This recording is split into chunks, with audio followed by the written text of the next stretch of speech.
Sa mga video kay Lover Lodi, may mga ibang tricks tayo dito na gagawin. Kasi kung minsan Lodi, pagka nagpapaarkila tayo at pagka kinakantahan na yung video okay nyo, lalo pagka nakaganito, wala siyang tali dito. Ayan. Pagka nagagalaw-galaw itong puno na to, itong kanyang XLR, yung set na XLR na yan, pagka gumagalaw-galaw yan, nagkakaroon ng crackling sound yan.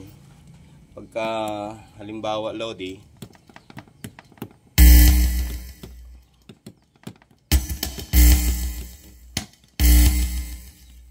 andun lang naman Lods.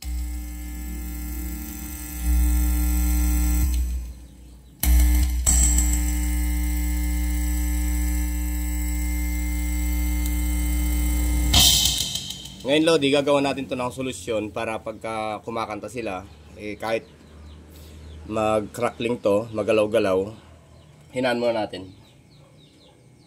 Ayan. Kung minsan kasi pagka kasalukuyang kumakanta sila, pagka nag-crackling yan, hahawin nila tong wire. Ayan. Gaganyan nila yan. Siyempre, nababatak-batak na yan. Bago pa mag-crackling Lodi, gagawin na natin ang paraan para hindi natuluyang hilahilain ng mga nganta yan.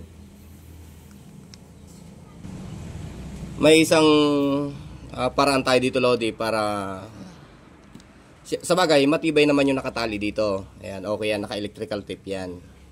Kaya lang kung minsan pag hinawakan na ganyan yung mic, ito naman ginagalaw-galaw yan pag nag-crackling. Kaya gagawa tayo ng paraan. Ang diskarte dyan, itong lighter na to Lodi, tatanggalin natin yung loob. O tatanggalin natin yung head nya, tanggalin yung bato. Ayan, pati yung kaskasan. Tapos kunin natin tong spring na to. Ayan, bali dalawa yan. Dalawang lighter din yung kinuha na natin. Mas maganda kung yung lumang lighter na. Ito naman ay pang emergency lang. Kung halimbawa tinawagan kayo ng kliyente nyo na nagloloko yung mic, kulang kayo sa tools, tapos ito palang XLR ang problema, ito lang gawin nyo. Kung minsan kasi lumuluwag yan. Yan o, yung nasa loob ng XLR na yan, yung socket na yan, ito, lumuluwag yan, yung sa loob. Kaya kung nagagalaw-galaw na siya, ayan, magka-crackling. Lalo kung local yung gagamitin yung para dito. Ngayon Lods, gagawin natin yan. Ilalagay nyo lang sa 2 and 1. Ayan, 2 and 3 pwede rin. Para sa line, ayan, ipasok nyo lang yan. Tapos para sa ground, pasok nyo lang din yan. Ayan. Kung mapapansin nyo, nakalitaw siya ng konti. Ayan o.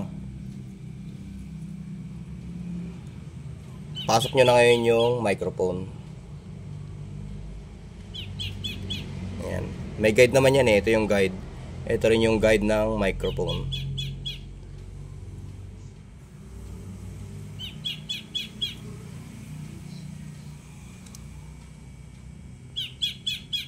Okay, pasok lang natin siya.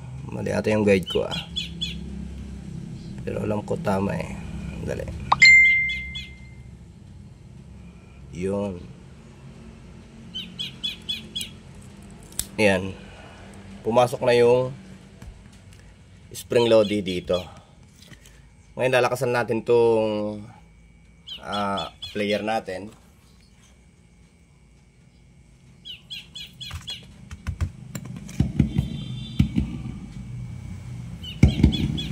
Sound check.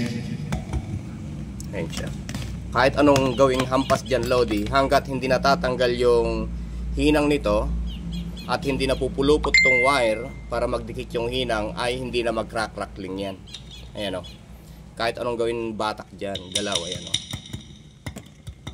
Yung naririnig nyong tunog ay hampas na lang ng bakal, metal to metal yan. Ayan o.